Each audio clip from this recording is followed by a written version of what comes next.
ರೇಣುಕಾಸ್ವಾಮಿ ಕೊಲೆ ಪ್ರಕರಣವನ್ನು ಸಿಬಿಐಗೆ ವಹಿಸುವುದಿಲ್ಲ. ನಮ್ಮ ಪೊಲೀಸರು ಯಾರ ಒತ್ತಡಕ್ಕೂ ಮಣಿಯದೆ ಸರಿಯಾದ ನಿಟ್ಟಿನಲ್ಲಿ ತನಿಖೆ ಮಾಡುತ್ತಿದ್ದಾರೆ ಎಂದು ಗೃಹ ಸಚಿವ ಜಿ. ಪರಮೇಶ್ವರ್ ಹೇಳಿದರು.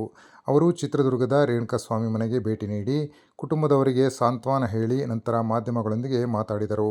ಈಗಾಗಲೇ ಪೊಲೀಸರು 17 ಜನರನ್ನು ಬಂಧಿಸಿದ್ದಾರೆ. ಈ ಕೃತ್ಯ ಎಂಥವರಿಗೂ ನೋವು ತರುವಂಥದ್ದಾಗಿದೆ. ಅವರು ಸರ್ಕಾರಕ್ಕೆ ತನಿಖೆ ನ್ಯಾಯಯುತವಾಗಿ ನಡೆಯಬೇಕು. ರೇಣುಕಾಸ್ವಾಮಿ ಪತ್ನಿ ಹಾಗೂ ಕುಟುಂಬಕ್ಕೆ ಜೀವನ ಸಾಗಿಸಲು ಸರ್ಕಾರಿ ಕೆಲಸ ನೀಡಬೇಕು ಎಂದು ಮನವಿ ಮಾಡಿದ್ದಾರೆ. ಇದರ ಬಗ್ಗೆ ಸಿಎಂ ಬಳಿ ಚರ್ಚೆ ಮಾಡಲಾಗುತ್ತದೆ. ಯಾರೂ ಈ ಘಟನೆಯಲ್ಲಿ ರಾಜಕೀಯ ಮಾಡಬಾರದು. ಎಲ್ಲದಕ್ಕೂ ರಾಜಕೀಯ ಬೆರೆಸುವುದು ಸರಿಯಲ್ಲ. ಕೆಲವರು ಮಾತನಾಡಿರುವುದನ್ನು ನಾನು ಕೇಳಿದ್ದೇನೆ. ಆದರೆ ಈ ರೀತಿ ಮಾತನಾಡಬಾರದು ಎಂದರು.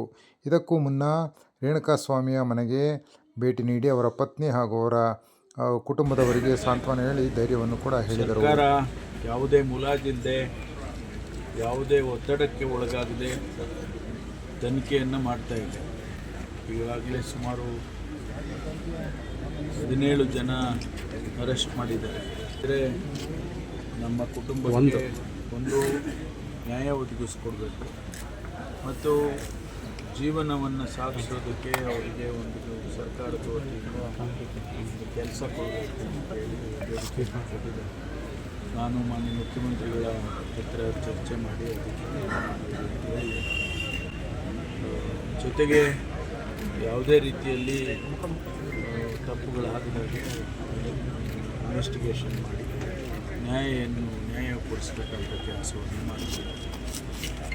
ಹಾಗಾಗಿ ಇವತ್ತು ಅದಕ್ಕಾಗಿ ಇದರಲ್ಲಿ ಒಂದು ಏನು ಅಂತ ಹೇಳಿದರೆ ಯಾರೂ ಇದರಲ್ಲಿ ರಾಜಕೀಯ ಮಾಡಬಾರ್ದು. ಜನ ಬೇರೆ ಬೇರೆ ಹೇಳಿಕೆಗಳನ್ನು ಕೊಟ್ಟಿದ್ದನ್ನು ನಾನು ಕೂಡ ಮಾಧ್ಯಮದಲ್ಲಿ ಗಮನಿಸಿದ್ದೇನೆ.